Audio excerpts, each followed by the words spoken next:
Hello दोस्तों, स्वागत है आपका विजुअल आर्ट्स विद विनी में। सबसे पहले आज विनी आपसे सॉरी कहना चाहेगी, माफ़ी मांगती हूँ आपसे, क्योंकि मुझे पता है एग्ज़ाम आपकी आने वाली है और आप लोग चाह रहे हैं कि ये जो वेस्टर्न आर्ट की सीरीज़ हमने चालू करी है उसको जल्दी जल्दी मैं वीडियोस लेके आऊँ। कोई बात नहीं, हो जाएगा। माफ़ करिए, माफ़ी दीजिए मुझे, क्योंकि शेड्यूल के अकॉर्डिंग मैं इतनी जल्दी उसको मैनेज नहीं कर पा रही हूँ। उसके लिए मैं आपसे दिल से माफ़ी मांगना चाहूँगी। लेकिन बस मैं इतना बोल रही हूँ कि मैं जितना भी पढ़ाऊँगी मैं उसको सही प्रॉपर वे में पढ़ाऊँगी, ताकि जितना भी आप पढ़ें वो आपके दिमाग में बैठे, उसका कोई मदद मिले। मेरी कोई उद्देश्य और ज़्यादा नहीं है कि मतलब मैं जल्दी जल्दी सब कुछ करूँ, ऐसा नहीं है। लेकिन हाँ, मैं इसका ज़रूर आपको एश्योर करती हूँ कि जो भी पढ़ाऊँगी, जो भी बताऊँगी वो प्रॉपरली बताऊँगी, ठीक है। तो आज हम हमारा जो है, आपको पता है हम लास्ट समय पे रोमन की कला को कंप्लीट कर चुके हैं। उसके 2-3 भाग में हम कंप्लीट कर चुके हैं। दोस्तों, अगर पहली बार ये वीडियो देख रहे हैं तो प्लीज़, बहुत सारा हो चुका है हमारा, मतलब घबराइए मत। लेकिन अगर आप थोड़ा थोड़ा भी, मतलब कुछ 1-1, 2-2 घंटा भी इस वीडियोस को देंगे जो बीत चुकी है, प्रागैतिहासिक काल से हम पूरे पश्चिम के वीडियोस दे चुके हैं और पूरा उसका पूरा मटेरियल है। तो आप उसको जाएं, उस पर देखें, चैनल को सब्सक्राइब करें, पसंद आए तो लाइक कीजिए। और जो भी आपको प्रॉब्लम है, कुछ कमेंट्स है, जो भी है वो आप अपने कमेंट सेक्शन पे मुझे ज़रूर दें, तभी मुझे पता पड़ पाएगा कि आपका कैसा फीडबैक है। ठीक है दोस्तों, तो समय को व्यतीत नहीं, ज़्यादा वेस्ट नहीं करते हैं बिल्कुल, और क्योंकि समय बहुत मूल्यवान होता है, इसलिए रोम की कला हम कंप्लीट कर चुके हैं। और अब आरंभिक ईसाई कला, अर्ली क्रिश्चियन आर्ट, जैसे कि मैंने अपने लास्ट वीडियो में बोला था आपको कि अब हम वो पढ़ेंगे। और तो दोस्तों शुरू करते हैं, शुरुआत करते हैं। प्राचीन यूनानी रोमन धार्मिक भावना, मतलब इसका एक इंट्रोडक्शन सा पढ़ते हैं। देखिए क्या है। प्राचीन यूनानी और रोमन धार्मिक भावना प्राचीन सभ्यता के साथ ही धीरे धीरे लुप्त होने लगी थी। बिल्कुल, जो पुरानी सभ्यता थी, मैंने आपको हमेशा से बताया, जो टाइम न्यू आएगा वो अपने आप ही पुराने को थोड़ा धीरे धीरे करके लुप्त कर देगा। जैसे कि मैंने बोला था आपको कि जब रोम साम्राज्य गिरने लगा, मतलब डाउन होने लगा, तो धीरे धीरे क्रिश्चियनिटी डेवलप होने लगी। उस समय भी होने लगी थी और बिल्कुल वो पहले एक्सेप्ट नहीं कर पाए थे, लेकिन बाद में उन्होंने ईसाई धर्म को एक्सेप्ट किया था। ठीक है, तो ये चीज़ हम डिस्कस कर लिए थे। लेकिन मैं ये अभी बताना चाहती हूँ कि धीरे धीरे जब है, जो यूनानी और रोमन की जो कंबाइंड सभ्यता थी, उस तरह की वो चीज़ जो है नीचे गिरने लगी। ठीक है, और पूर्वी देशों के धार्मिक विश्वास उसका स्थान लेने का प्रयत्न करने लगे। ठीक है, जो भी इस जगह थी, वहाँ का जो धार्मिक विश्वास, जो बिलीफ था, वो उनकी जगह लेने की कोशिश करने लगी। फिर क्या हुआ, प्राचीन विचारधारा में जहाँ मानव एवं ईश्वर का संबंध तर्क पर आधारित करने का प्रयत्न किया गया था, वहीं जो पूर्वी धर्म में श्रद्धा और विश्वास के आधार पर सांसारिक बंधनों से मुक्ति का मार्ग खोजा गया था। ठीक है, जो उस समय पहले उन्हें ह्यूमन और गॉड, उसमें जो कनेक्शन है उसको एक किसी लॉजिक्स के उस पर और उस पर डिपेंड करा था, जो भी उनने किया था। अब जो है, अब वो एक धर्म और श्रद्धा, विश्वास बोलते हैं ना, एक हमको गॉड पे भरोसा आज भी है, जो उसकी चीज़ वो चेंजेस हो गई है ना। जो वो उस तरह का रिलीजियस एक धर्म ऐसा बनने लगा कि उसके वो क्या है, वो एक श्रद्धा है, वो एक भाव, एक विश्वास है, उस चीज़ की जगह लेने लग गई। ठीक है, जो मतलब वो, अगर हम जब विश्वास श्रद्धा लगते हैं तो कहते हैं ना सांसारिक बंधनों से मुक्त हो जाए, तो उसके लिए एक, अगर हमको जब इन सब चीज़ों से मुक्त करना है तो हमें, अगर हम ये विश्वास श्रद्धा प्राप्त करेंगे, ऐसा वहाँ का मानना था, तो हम लोग एक अलग नए रास्ते पे जाते हैं। तो इस समय सर्वाधिक प्रबल जो धर्म की उत्पत्ति होने लगी, आप लोग को समझ में आया होगा, बहुत प्रकार के धर्म हुए, तो लेकिन वहाँ पे वेस्टर्न में सबसे पहले, सबसे ज़्यादा इम्पोर्टेंट, सबसे ज़्यादा बलवान कौन सा धर्म था? ईसाई धर्म सिद्ध हुआ, जिसने यूरोप की जनता में शीघ्र ही बहुत अधिक आदर भाव प्राप्त कर लिया था। मीन्स ऑब्वियसली, पहले मैंने कहा था आपको कि पहले एक्सेप्ट नहीं कर पा रहे थे वो उस चीज़ को, लेकिन धीरे धीरे करके उन्हें बहुत ही आदर सत्कार और कर लिया। और जैसे हम आगे देखेंगे, अभी तो ये आरंभिक ईसाई है, मतलब है ना, एक जो क्रिश्चियनिटी थी उसकी शुरुआत की जो कला है वो हम आरंभिक ईसाई में पढ़ते हैं। लेकिन उसके बाद जब बाइजेंटाइन आता है, वो वो भी ईसाई कला का ही है। हम देखेंगे बाइजेंटाइन देखेंगे, रोमनस्क देखेंगे, गोथिक देखेंगे, तो इन सब में मैं कहूँगी कि बिल्कुल क्रिश्चियनिटी बहुत इम्पॉर्टेंट रोल फॉलो करता है। जो हम ईसाई धर्म हैं उससे रिलेटेड काम मिले हैं, और कैसे चर्च सिर्फ, अभी तो हम लोग चर्च के उसमें देखा था रोम में कि चर्च को चेंज करने लगे, ऐसा चीज़ें वो सब देखी थी कि चर्च बनाने लग गए, ऐसा देखा था ना।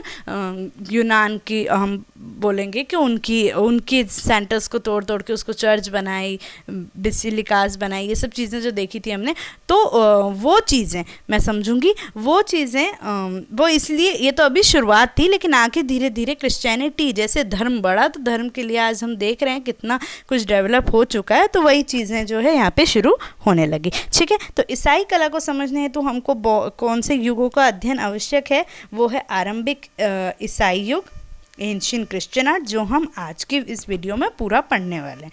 ठीक है, एंशिएंट क्रिश्चियन आर्ट, बाइजेंटाइन युग मतलब उसके बाद का युग, फिर रोमनस की शैली आई थी कुछ थोड़े समय के लिए, और गोथिक स्टाइल, ये हम जो पढ़ते हैं ये सब में ईसाई धर्म आता है। ठीक है दोस्तों, मेरे से जुड़ने के लिए आप visual arts with Vini Telegram channel पे भी कनेक्ट हो सकते हैं, साथ ही साथ इंस्टाग्राम पे भी आप चाहें तो मुझसे इस पे फॉलो कर सकते हैं।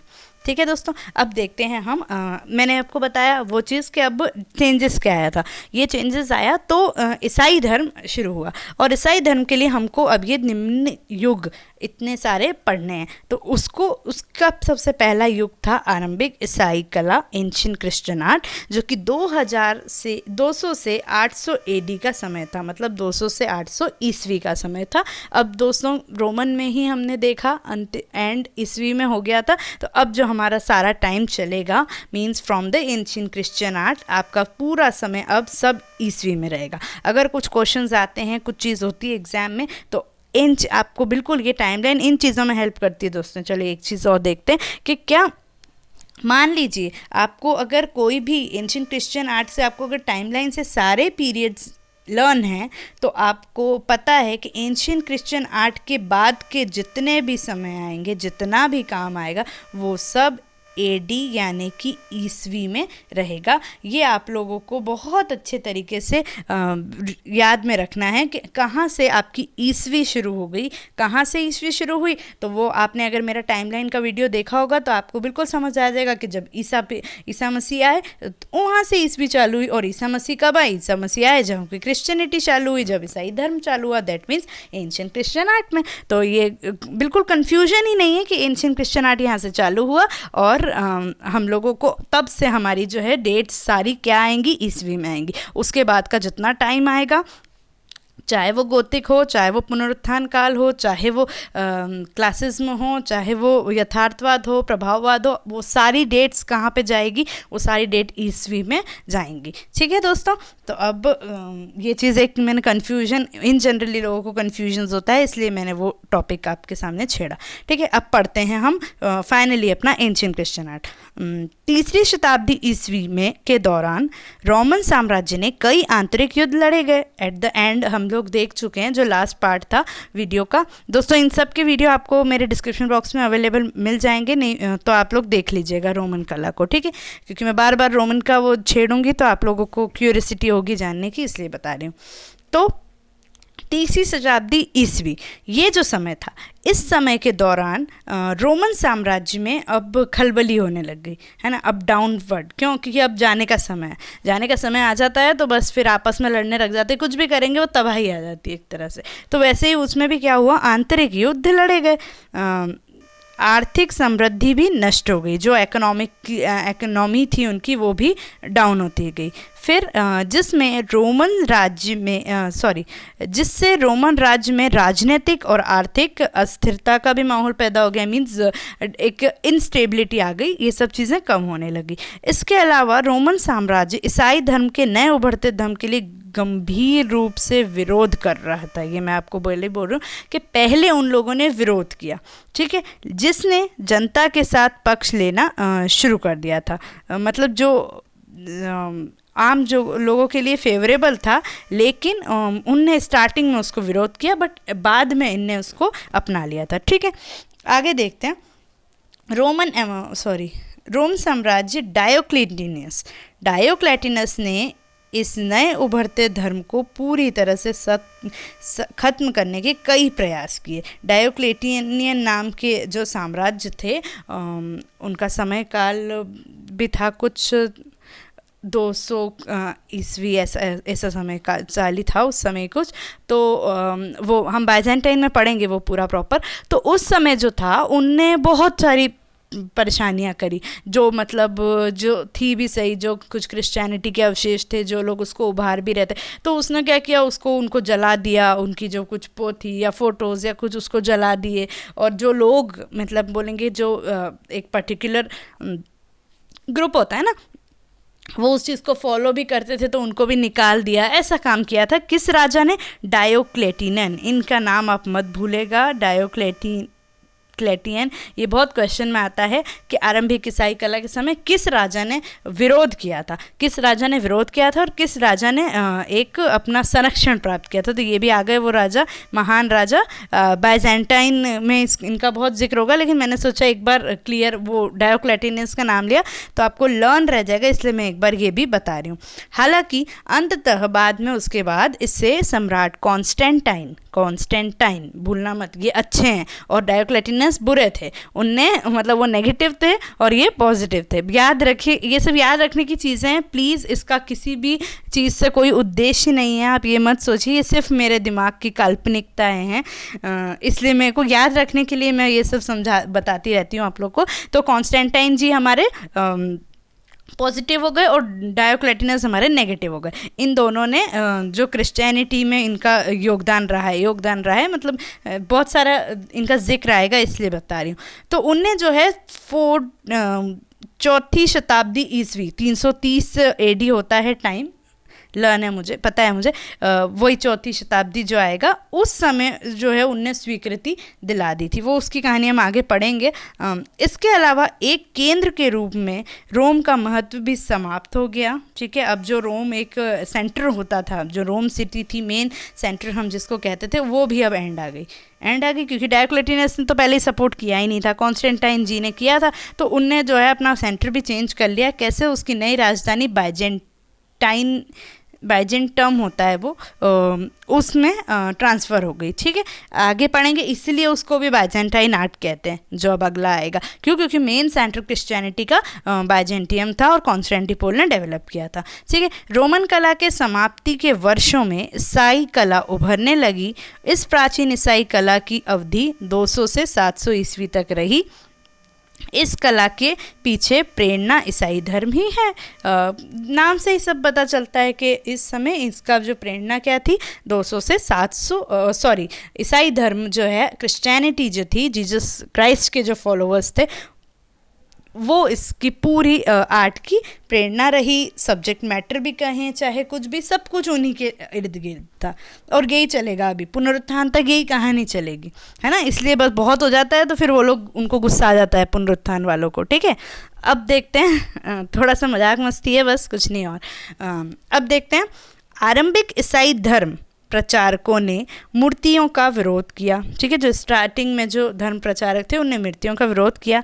यद्यपि मूर्तियों के स्थान पर प्रतीक प्रयुक्त किए गए। उनने ये कहा कि जो भी है, हम गॉड को ऐसा लोगों को मानना होता है कि भगवान को हम ऐसा मनुष्य के उससे नहीं तुल्य कर सकते हैं ना, वो बहुत ऊंचे हैं, उनका स्थान हम लोगों से बहुत ऊंचा है। जैसे ग्रीक यूनान वालों ने कहा था कि नहीं, हम उनको एक मानवीकृत फॉर्म देते, इसलिए मूर्तियाँ बनने लगी। ऐसे पहले तो नहीं बनती थी, इसलिए मूर्तियाँ बनने लगी। कोई पहले तो जानवरों को, सन को, ये सब मैं रिवाइज करवा रही हूँ, सुन लो, कि जानवरों को पूजा का, जानवरों को भगवान मानते थे, कोई सूर्य देवता को भगवान मानता था। ठीक है, कोई जो भगवान मतलब धड़ उनका दे देते थे, धड़ एनिमल्स का दे देते थे, और सिर जो राजा, इनका राजाओं को कोई भगवान मानता था। ठीक है, तो ये चीज़ें, अब राजाओं को अगर भगवान मान रहे हैं तो फिर उनकी मूर्ति बनाना कोई गलत नहीं था। लेकिन जिसको आप ईश्वर, शक्ति मान रहे हो, उसकी आप अगर उसकी मूर्ति बना रहे हो, तो वो चीज़ें ग्रीक ने बोली थी। लेकिन फिर यहाँ भी क्या हुआ, उनके अनुसार उनने ऐसा कहा था कि हम भगवान को मूर्तियों में नहीं तोल सकते, उनका स्थान उससे काफ़ी ऊँचा है,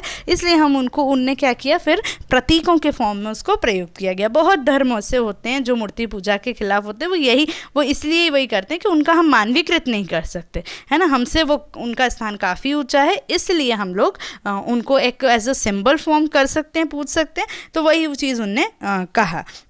केवल वे ही पर्याप्त नहीं थे, चर्च के ही तत्वों ने इस बात पर जोर दिया कि धर्म का प्रचार कला के माध्यम से अच्छी तरह हो सकता है। अब देखिए, चलिए फ़ोटोज़ तो नहीं बनाने, मूर्तियाँ नहीं बनानी, उन्होंने बोला ह्यूमन फॉर्म में, लेकिन सिम्बॉल्स हैं, सिम्बॉल्स चाहिए, तो सिम्बॉल्स काय में आते हैं, वो भी तो कला है एक तरह से। आर्ट एंड सिम्बल आपने कला समीक्षा में पढ़ा होगा कि दोनों एक दूसरे पे कितना कनेक्ट रहते हैं, कितना डिपेंड रहते हैं। तो उन्हें यही बोला कि प्रतीक तो चाहिए, साथ ही साथ क्या चाहिए कि ऐसा हो सकता है कि जो कला है को धर्म का आश्रय प्राप्त हो गया था। मतलब सॉरी, क्या बोल रही थी मैं, हाँ, उनने पहले ये बोला धर्म का प्रचार कला के माध्यम से अच्छी तरह हो सकता है। मीन्स जो भी धर्म है, रिलीजियस है, उसको हम कला के अकॉर्डिंग अच्छी तरह कर सकते हैं। कैसे कर सकते हैं, चलिए थोड़ा सा इस पर फिर बात करते हैं कि हमारी कला है, पेंटिंग है, अगर हम को अपना धर्म के बारे में बताना है, मान लीजिए उन्हीं कोई जीसस क्राइस्ट की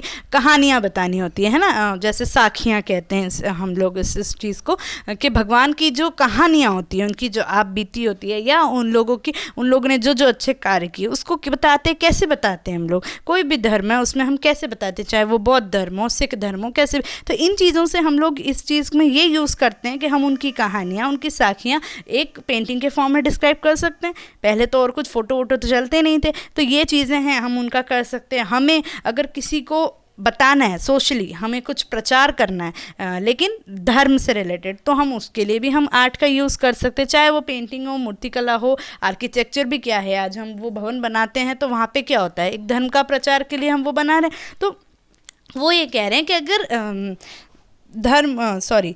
अगर हमें धर्म का प्रचार करना है तो कला के माध्यम से हम अच्छी तरह से कर सकते हैं।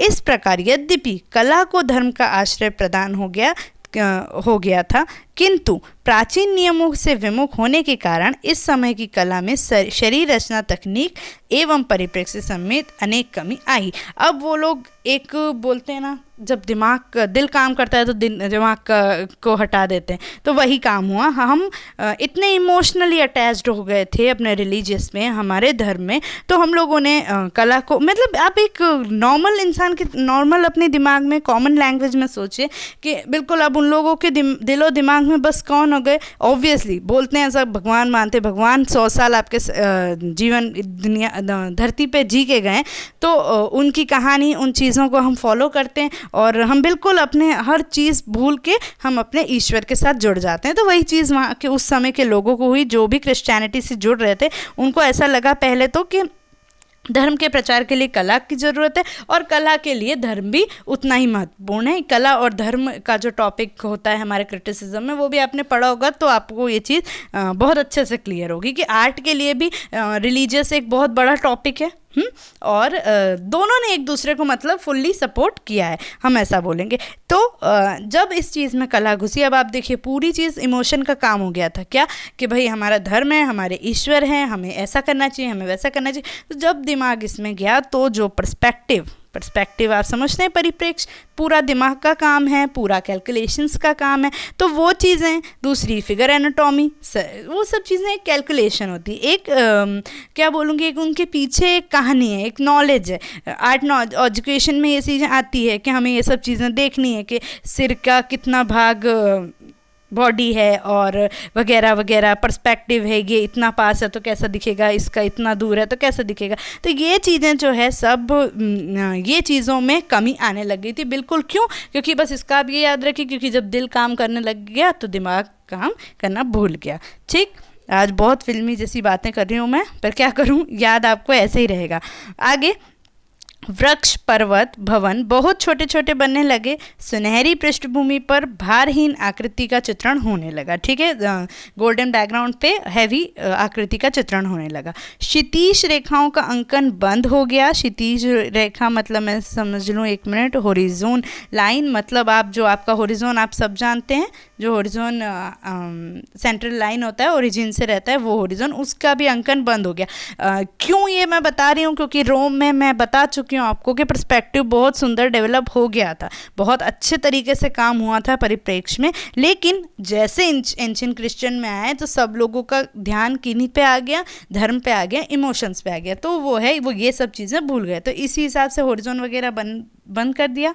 फलस्वरूप आकाश एवं पृथ्वी की बजाय सभी घटनाएं एक प्रकार के स्वप्न लोक में कल्पित की जाने लगी, आकृतियों की अनुपत यथार्थता के आधार पर न होकर धार्मिक महत्व के अनुरूप होने लगे। पूरी बात क्लियर हो गई दोस्तों। क्या हो गई? आप देखो, आपको मैंने बोला होरिज़ोन, अब जो है होरिज़ोन क्या काम करता है, सीधे बोलते हैं पर्सपेक्टिव में होरिज़ोन, अगर आप प्रैक्टिकल वाले हैं बिल्कुल समझेंगे कि होरिज़ोन क्या करता है, आपके फोरग्राउंड और बैकग्राउंड को डिवाइड करता है, आकाश और धरती को डिवाइड करता है, वो होरिज़ोन होता है। तो अब अगर होरिज़ोन है ही नहीं तो क्या होगा, सब एक ड्रीम जैसा, सब एक सपने जैसा लगेगा, बिल्कुल फ्लैट सा वैसा होने लगा। दूसरी बात, जो रियलिस्टिक चीज़ें थी, यथार्थता था, उसके आधार को ना करके सिर्फ उसका काम क्या हो गया, धार्मिक महत्व, रिलीजियस इम्पोर्टेंस, बस यही हो गया और कुछ नहीं हुआ। ठीक है, तो ये आप लोग, मैं पहले हर चीज़ टॉपिक करने से पहले ये चीज़ें इसलिए बताती हूँ कि वो पूरी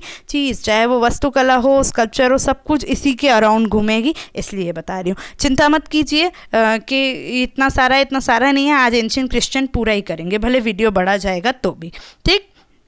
लेकिन समझना ज़रूरी है, ये एक चेंजेस आ रहा है, मतलब रोम से ईसाई में भी चेंज आता है, जैसे यूनान के समय आया था, तो ये आप लोग को बताना बहुत ज़रूरी है, नहीं तो फिर कन्फ्यूजन ही क्रिएट्स रहेंगे ऑलवेज। ठीक है, अपने धर्म में ईसाई का विश्वास मजबूत और अटूट था।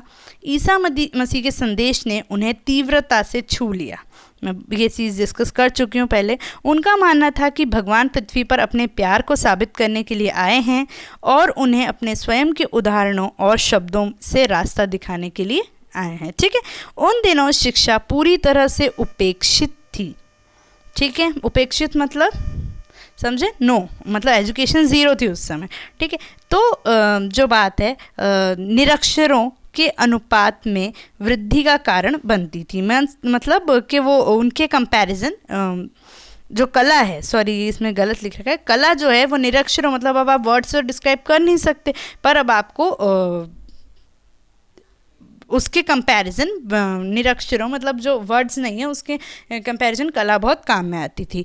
इसलिए बड़े पैमाने पर प्रतीकों का उपयोग होने लगा। मतलब बिल्कुल वो आदि मानव वाली चीज़ याद करो आप, कि उनको जब भाषा नहीं थी, समझ नहीं आता था, कुछ लिखना पढ़ना नहीं आता था, उनको कुछ भी नहीं आता था, तो वो लोग क्या करते थे, सिंबल्स बनाते थे, ड्राइंग करते थे। तो यही चीज़ें इसमें होने लगी कि क्योंकि एजुकेशन धर्म को इतना ज़्यादा ऊपर कर दिया था कि पढ़ाई लिखाई उनको लगता था कोई ज़रूरत नहीं है, और ज़्यादा नहीं पढ़ते लिखते थे कोई भी, लेकिन पूजा सबको करनी थी, है ना, धर्म को सबको मानना था, उनकी प्रचार सबको करना था। तो उसके लिए वो लोग क्या, प्रतीकों का यूज़, सिम्बॉल्स का यूज़ करने लगे। चित्रों को कैटाकॉम में खींचा गया। कैटाकॉम मतलब कब्र, गलती से नहीं कर पाई ट्रांसलेट, उसमें लिखा गया। ठीक है, इसलिए मसीह का उपदेश प्राचीन ईसाई कला का उद्देश्य बन गया।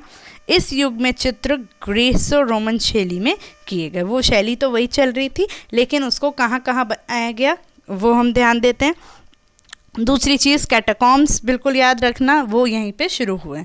कैटाकॉम्स क्या है बताते हैं आगे। फिर क्या हुआ, अब देखते हैं इसका वास्तुकला। उत्पीड़न के दौरान ईसाई वास्तुकला विकसित नहीं कर सके। केवल 4वीं शताब्दी में, जब वे सार्वजनिक रूप से पूजा करने के लिए स्वतंत्र थे। ठीक है, उससे पहले उत्कीर्णन के आप समझे, डायोक्लेटियनस का समय याद कीजिए, बहुत परेशान करता था वो, फॉलो ही नहीं करने देता था क्रिश्चियनिटी को, भगवान को पूजने भी नहीं देता था, बहुत बेकार था, है ना। तो फिर जो है वही 4वीं शताब्दी का समय, मतलब कॉन्स्टेंटिनोपल का जो समय आया 4वीं शताब्दी में, उनने फिर उसको एक फ्री थे। अब पहले छुप छुप के पूजा करनी पड़ती थी, लेकिन अब ऐसा नहीं था, अब लोग फ्री थे, वो सोशली और बिल्कुल अपनी भगवान की पूजा कर सकते थे। तो वही चीज़ थी, अब वो लोग पूजा करने के लिए स्वतंत्र थे। तो उन्होंने अपनी आवश्यकताओं के लिए उपयुक्त इमारत का निर्माण किया। कब? 4वीं शताब्दी में। 4वीं शताब्दी से पहले उनने ऐसा कुछ भी नहीं किया था। ईसाई धर्म के पूजा घर को चर्च कहते थे, पता है सबको। विभिन्न कारणों से रोम के न्यायिक और वाणिज्यिक हॉल, बेसिलिका, मंडली की पूजा के लिए नियत इमारत के लिए सबसे उपयुक्त मॉडल रहे। रोम में जो भी बेसिलिकास थे उन्हीं को धीरे धीरे चेंज करके उन्हें क्या किया, चर्च बनाते गए। अब देखिए चर्च क्या होते हैं। प्रारंभिक चर्च योजना में रोमन मूल के रूप में लंबे आयताकार रूप में है। ये देखिए ये चर्च है उनका, ठीक, ये लंबे आयताकार रूप में है। केवल एक ही एप्स था, है ना, दीवार में एक जो घुमावदार अवकाश होता है वो एक ही था। आगे पूर्व की ओर सकड़ी, पश्चिमी की ओर एक प्रवेश द्वार था। ये प्रवेश द्वार देख लीजिए, गेट हाउस आप, ये प्रवेश द्वार था। एट्रियम से पहले एक सभा स्थल बंद कोट के साथ दीवारों के साथ छत वाली वीथिका से घिरा हुआ और आमतौर पर केंद्र में एक फुवारा था। ये जो एट्रियस है देखिए आप, ये वाली ये चीज़, इससे पहले जो है ये वाला ये जो एट्रियम है इससे पहले यहाँ पे उनका जो ओपन स्पेस वो ऐसा था, ठीक। अब क्या बोलते हैं, एक छत वाले वेस्टिबुल जो नार्टेक्स होता है उसने 3 या 5 दरवाज़ों के माध्यम से चर्च को उचित प्रवेश दिया। ये देख रहे हैं आप, ये गेट हाउस है, ये देखिए आप कैसे 2 से 3 इतने गेट हैं, उसको एक उनने प्रॉपर एंट्रेंस गेट को दिया है। आगे गलियारों की हो गया, चर्च को उचित प्रवेश दिया। गलियारों की संख्या के अनुसार आंतरिक स्थान की लंबाई में विभाजित किया गया। स्तंभों को समानांतर पंक्तियों द्वारा एक बड़े और मचान वाले मध्य भाग में प्रत्येक तरफ 1 या 2 गलियारे, ठीक है, समांतर पंक्तियों द्वारा आंतरिक स्थान को लंबाई में विभाजित किया गया था। ये सब देख रहे हैं आप, ये इधर से बता रही हूँ, ये पर्टिकुलर इधर सारे खंबे हैं उसको एक इक्वल डिस्टेंस पे काम किया गया। ये सब चीज़ें जो है वहाँ पे दी गई, ठीक है। स्तंभ की पंक्तियाँ एक दूसरे के काफ़ी समीप खड़ी थी। इसे स्तंभावली के रूप में कोलोनार्ड्स बोलते हैं इंग्लिश में, जिसे उसके रूप में बताया गया। मतलब बिल्कुल लाइन से आपकी जहाँ पे पिलर्स खड़े रहते हैं उसको कोलोनार्ड्स बोलते हैं। के अंत में अभी फिर क्या हुआ, स्तंभावली इमारत के अंत में अभिसरण करते प्रतीत होते थे और बेसिलिका के केंद्र बिंदु के लिए अनिवार्य रूप से आँख का नेतृत्व किया। ये आप देखिए, मैं आपको समझा 2 मिनट बताती हूँ। ये देखिए ये कोलोनार्ड्स हैं, ठीक। ये पिलर्स के एक कम डिस्टेंस पे जो नंबर ऑफ पिलर्स होते हैं वो कोलोनार्ड्स होते हैं। वो एक आखिरी में एक केंद्र बिंदु पे पहुंचते हैं जहाँ, ठीक है, बेसिलिका के, ये बता रहे हैं वो प्रतीत होते थे कि बेसिलिका के केंद्र बिंदु के लिए अनिवार्य रूप से आँख का नेतृत्व किया गया। दैट मीन्स कि हम अगर कोलोनार्ड्स आसपास रहेंगे, स्तंभावली रहेगी, तो हमारा जो केंद्र बिंदु है आँख का वो सीधे उस सेंटर पे ही जाएगा। आगे नेतृत्व किया। वेदी, ये क्या लिखा है मैंने, अर्थात वेदी यह पत्थर से बना है और आमतौर पर एक टेबल का रूप है। अल्टार के लिए बोला गया। ये अल्टार जो है वो एक पत्थर पे बना रहता है। ये अब हमने देखिए बाहर का मैंने आपको ये पूरा डिज़ाइन दिखा दिया, अब अंदर की चीज़ क्या होती है वो दिखा रहे हैं। एक चीज़ ये आपने समझ ली, ये सब टर्म्स हैं आपको याद में आ सकती है इसलिए बता रही हूँ। ये स्तंभावलीज हो गई, कोलोनार्ड्स बोलते हैं इसको इंग्लिश में। दूसरी चीज़ अल्टार होती है, वेदी, जो ये यहीं पे जहाँ पे उनका वो रहता है ना, उस पे ये ऐसा टेबल जैसा लगा रहता है। लास्ट सपर जिसने पेंटिंग देख रखी है उनको पता होगा, उस तरह का ऐसा टेबल जैसा रहता है वो, डाइनिंग सा, ठीक है। वेदी को प्रमुख बनाने के लिए इसे एक उभरे हुए प्लेटफॉर्म पर खड़ा किया जाता है। इसे ऊपर सिबोरियम था, ठीक है, ये जो इसके ऊपर सिबोरियम कहते हैं इनको। ये अल्टार है और अल्टार को एक प्लेटफॉर्म पे खड़ा किया जाता है जिसको क्या कहते हैं, सिबोरियम, ठीक। आगे देखें, जिसमें एक या एक से अधिक चरण होते हैं। संगमरमर के खंभों द्वारा चंदवा को बरकरार रखा गया। इसके नीचे एक शहीद का मकबरा था। वेदी के पीछे अर्ध गुंबद या गोलार्ध द्वारा निर्मित अर्ध गोलाकार इमारत का निर्माण हुआ। एप्स के बीच में बिशप की कुर्सी या कैथेड्रल होती है, ठीक है। अब देखिए ये तो हो गया आपका। ये अब ये क्या है, ये बिशॉप की कुर्सी है जो कैथेड्रा बोलते हैं जिसको। तो ये भी आपके अल्टार, अल्टार यहाँ हो गया, और इधर पे ही ऊपर ये स्टेप्स करके यहाँ पे बिशॉप्स की मूर्ति रखते हैं। ठीक, तो ये अंदर की कुछ इंपॉर्टेंट चीज़ है और इम्पॉर्टेंट टर्म्स हैं जो आपको याद रखनी है, कंफ्यूज मत होइएगा। सेम्बोरियम क्या होता है, अल्टार क्या होता है, बिसिलिका क्या होती है, कैथेड्रा क्या होता है, कैथेड्रल क्या होता है, ये सब चीज़ें आपको थोड़ा सा लर्न, क्योंकि वो है क्वेश्चन कुछ भी आ सकता है इन चीज़ में। ठीक, अब ये देखते हैं कुछ इंपॉर्टेंट। प्रारंभिक ईसाई बिसिलिका का पुराना उदाहरण रोम की बिसिलिका थी। उसमें क्या है, सेंट पीटर की बिसिलिका रोम में किसने बनाई थी, कॉन्स्टेंटाइन। याद रखिएगा ये है जो हमारी सेंट पीटर की बिसिलिका। देखिए दोस्तों, ये आज जो आप प्रेजेंट देखेंगे तो ये प्रेजेंट फ़ोटो है उनका, जो ऐसा ही ऐसे हो गया, लेकिन उससे पहले ये इसका पुराना फ़ोटो इस तरह का था, जिस तरह का डिज़ाइन मैं आपको पहले बता चुकी हूँ। रोम में सेंट जॉन लैट्रन की बेसिलिका का नाम एक महल से लिया गया है, या कॉन्स्टेंटाइन ने इस चर्च की स्थापना की है। ठीक है, ये वाला कौन सा, सेंट जॉन लैट्रन, इस रोम में, जिसे उन्होंने पॉप सिल्वेयर एक में दिया था। ये रोम के बिशॉप का गिरजाघर है जिसका नाम पोप है। ठीक है, ये पोप का गिरजाघर है जिस वो उन्होंने बताया। ठीक, आगे, रोम की दीवारों के बाहर सेंट पॉल की बिसिलिका 4वीं शताब्दी के अंत में शुरू हुई थी, जो सेंट कॉन्स मकबरे के ऊपर बने चर्च कॉन्स्टेंटाइन की साइट पर थी। कौन सी, सेंट पॉल की बिसिलिका, ये है वो, एक मिनट, ये वाली। ठीक, रोम में सेंट मैरी, सेंट पॉल की बिसिलिका, ये सब रोम में ही हैं। पॉल पीटर सबकी, ये कुछ इंपॉर्टेंट आर्किटेक्चर है, बस याद रखिए आप, कुछ नहीं ज़्यादा। रोम में सेंट मैरी मेजर की बिसिलिका भी जाना माना है, बर्फ़ की हमारी महिला के रूप में जाता है। एक पुरानी किंवदंती के अनुसार गर्मियों में बर्फ़ की चमत्कारी गिरावट ने ज़मीनी योजना को दिखाया प्रस्तावित चर्च की। ठीक है, तो ये चीज़ जो है, Our Lady of Snow, since according to an old legend a miraculous fall of snow in summer showed the ground plan of the, मतलब जो गर्मी में जो स्नोफॉल होती थी उससे जो उसका ग्राउंड प्लान है वो बताया जाता है इसमें। ठीक, आगे देखते हैं। अन्य उदाहरण कॉमेमेडिन में सेंटा मैरिया का उल्लेख करने के लायक है। रोम में योजना बाहरी के साथ बहुत सरल है। ये इसका आउटर लुक है, इसकी बेसिलिका आप देख चुके हैं। ये देखिए, ये इसकी बेलेफ्री है और ये इसका बाहर का है और ये इसका अंदर का है। ठीक, अब देखते हैं बेलेफ्री क्या होती है। ठीक है, ओके, तो मैं बार बार आपको 2-3 बार बोल चुकी हूँ, बेल्फ्री तो घंटा घर होता है वो। ये क्या होता है, तो भक्तों को समय पर मंदिर में बुलाना भी आवश्यक था कि सब टाइमली चर्च आ जाएं, तो इसलिए घंटी का उपयोग किया जाता था। घंटी की आवाज़ द्वारा इस धार्मिक सार्वजनिक कॉल के लिए एक विशेष व्यवस्था की गई थी।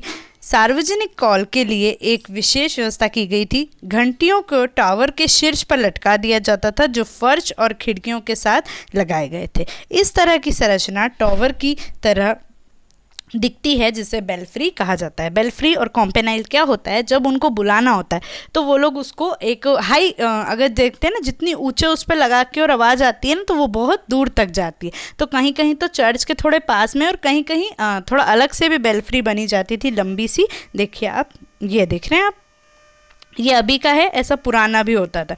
तो ये ऐसे लंबी सी वो बनाते थे और ऊपर घंटी लगती थी।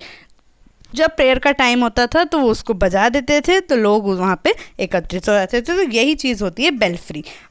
ये एक बेल्फ्री है, एन ओल्ड बेल्फ्री, रेवेना में सेंट एपोलोनर बिसिलिका के पास में। वो कैसे लगती थी, कोन जैसी। इसके ऊपर के ऐसा कोन जैसा भी बना हुआ था, अभी फ़ोटो में ऐसा दिख नहीं रहा है। तो ये इनके पास थी और ये इसका यूज़ ये होता था, ऊपर बेल लगी रहती है जिसमें। ठीक, अब बैप्टिस्ट्री, स्नानागार। धार्मिक संप्रदाय में संस्कार करना, मतलब जो हमको इनिशिएट करना, मतलब हम बोलेंगे ना, जैसे हम पूजा के लिए जा रहे हैं तो हम एकदम स्वच्छ होके जाएं, ये चीज़ जो है ये बहुत माना जाता था। इस साइज को बैप्टिज्म कहा जाता था। यह सार्वजनिक रूप से कभी नहीं किया गया था। इस संस्कार को करने के लिए निर्मित घर गोलाकार या अष्टकोणीय थे। इस संरचना की छतें या तो लकड़ी की थी और या एक गुंबद थी। ऐसे घरों के केंद्र में एक संगमरमर की टंकी थी जिसमें नीचे उतरने के लिए सीढ़ियाँ भी थी। ये आप देखिए इस तरह का वो था, मतलब कोई सोचना नहीं है, मैं जैसा पढ़ रही हूँ ये बहुत आसान है, आप खुद समझ रहे हैं इस चीज़ को। रोम में लैट्रन बैप्टिस्ट्री अष्टकोणीय थी, मींस 8 वो साइड का देख रहे हैं आप, ये रहा, ये लैट्रन बैप्टिस्ट्री है, 1 2 3 ऐसे 8 फॉर्म में थी। इसकी छत लकड़ी की थी और उसके नीचे संगमरमर का स्तंभ था, ठीक है, मार्बल का पिलर था और लकड़ी की छत थी। आगे देखते हैं इसकी जो कुछ मूर्ति कला है वो देख लेते हैं। अमीर ईसाई ने अपने मृतकों को सरकोफेगी में दफनाया। शव को रखने के लिए जिस पत्थर के ताबूत का इस्तेमाल किया जाता था उसको सैरकोफेगस कहते थे। वो ऐसा चाहते थे कि एक ताबूतों में उनका शव को रखते थे, उसको हम सैक्रोफेगस कहते थे। लेकिन मृत शरीर तेजी से क्षय होगा, इसलिए बाद की अवधि में साधारण भंगूर टाइल वाले ताबूत ने टिकाऊ और मूर्तिकला से सजाए गए ताबूतों को रास्ता दिया। सबसे पहले उदाहरण केवल कोनों और केंद्रों पे नक्काशी करते थे, ये देखिए आप, मतलब सिर्फ कॉर्नर्स पे या ऐसे सेंटर पे यहाँ पे नक्काशी कर देते थे, और बाकी का जो ये इसमें लिखा होगा देखिए, नक्काशी करते थे अंतराल के बाकी हिस्से को एक एस कर्व से उतारने वाली लाइनों से भरा जाता था। 4वीं शताब्दी में वे रिलीफ में निरंतर तंतु के साथ अलंकृत थे।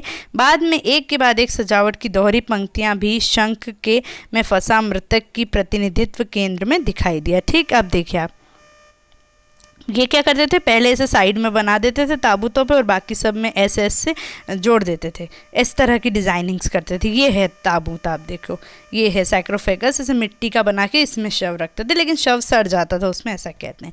तो ये कुछ वहाँ पे जो कुछ यादगारी मतलब वो है रेलिफ्स, वो बता देते हैं। रोम के वेटिकन संग्रहालय में एक सैक्रोफेगस है, ग्वाला और बेलों की आकृति में, गुड शेपर्ड की आकृति में, इस तरह से ये एक सैक्रोफेगस है। कहाँ पे? रोम के वेटिकन म्यूजियम में।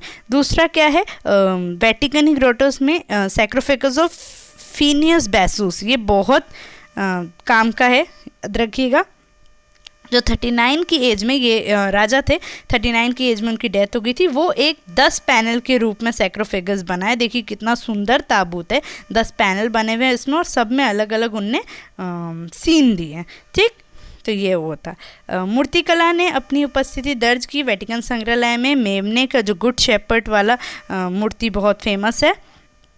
इसका संभावित मॉडल जो आपको बछड़ा वाहक याद होगा, काफ बियरर, मैंने आपको उसमें ग्रीक में बताया है, उसका एक थोड़ा सा हम लोग को डिज़ाइन इसमें दिखने को मिलता है। ठीक, आगे मणिकुट्टिकम जो है वो देख लेते हैं।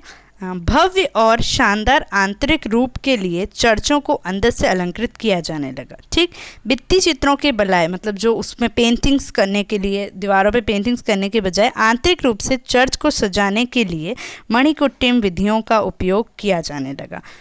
रंगीन टुकड़ों को प्रतिबिंब करने वाला प्रकाश चर्च के अंदर, मीन्स आपको पता है मोज़ाइक क्या होता है, बताती हूँ अभी।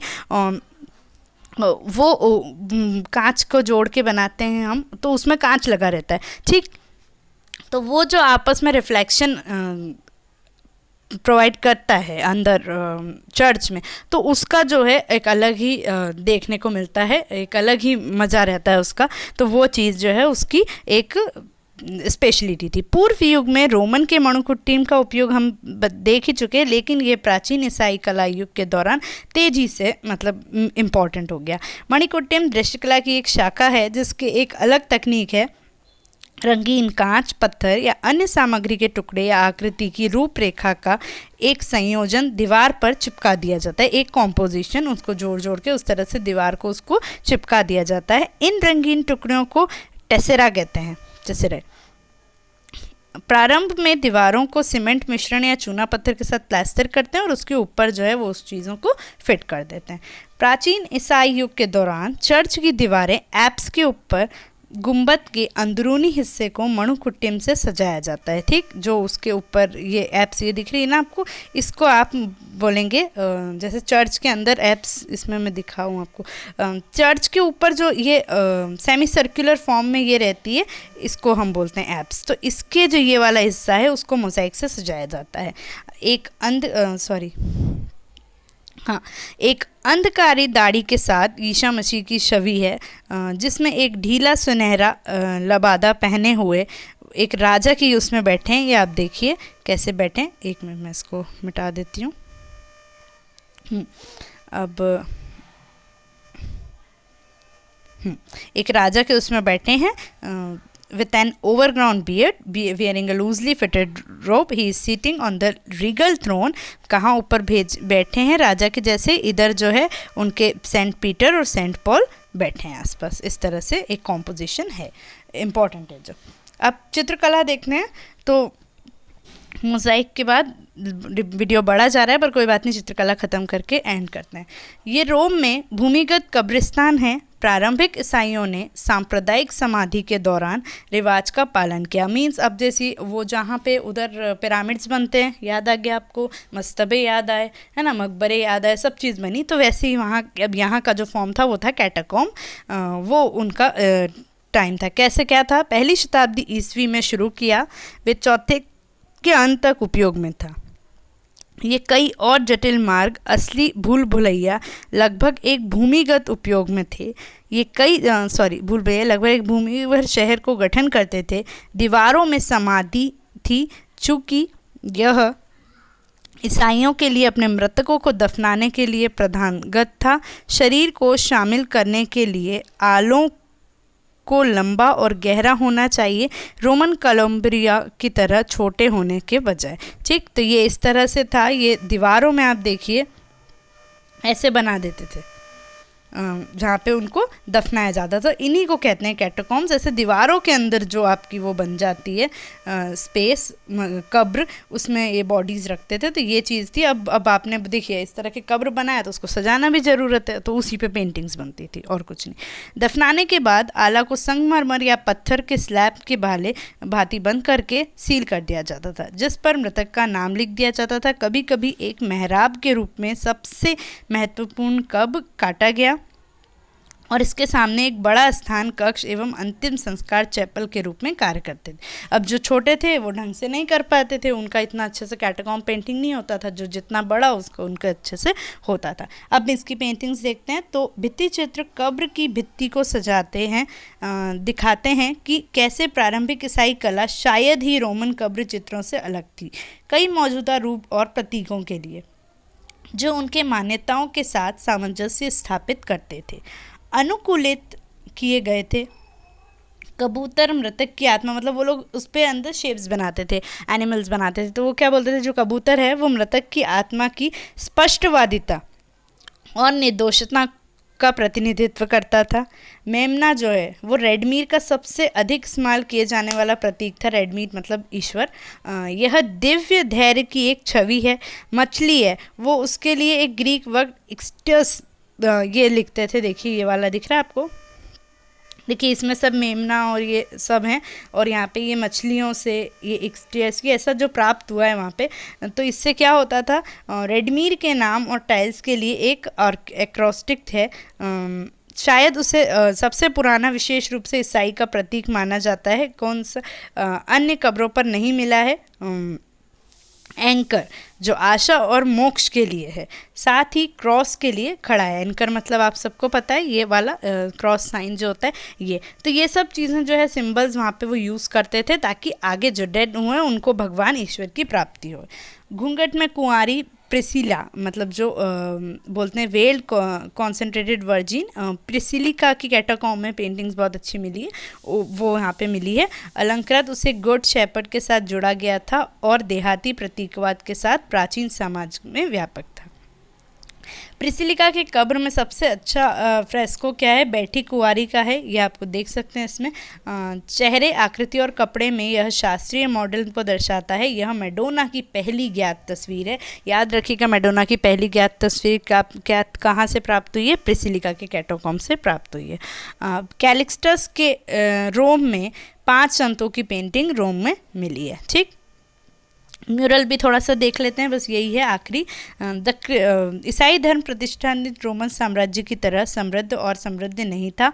जब भी ईसाई के लिए मोज़ेक जैसे महंगे अलंकरण का संचालन करना संभव नहीं था, उन्होंने सरल रंगों के साथ भित्ति चित्र बनाया। जब उनके लिए पॉसिबल नहीं था मोज़ेक बनाना, mosaic is not easy, not so cheap, वो एक्सपेंसिव था, तो उस चीज़ों के लिए उनने म्यूरल्स भी बनाए। 7वीं शताब्दी में रोम के सांता मैरिया एंटिका चर्च में कई भित्ति चित्र ईसाई के कुछ नमूने हैं। ठीक, आगे देखते हैं क्या हो रहा है ये।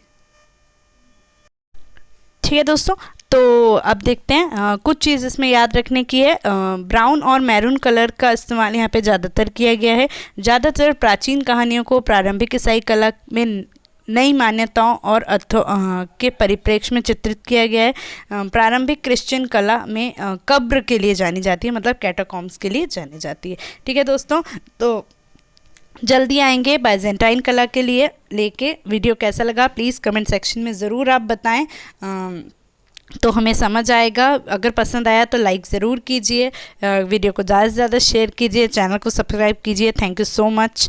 जल्दी आएंगे आपके साथ बाइजेंटाइन ऐड को लेके। Thank you.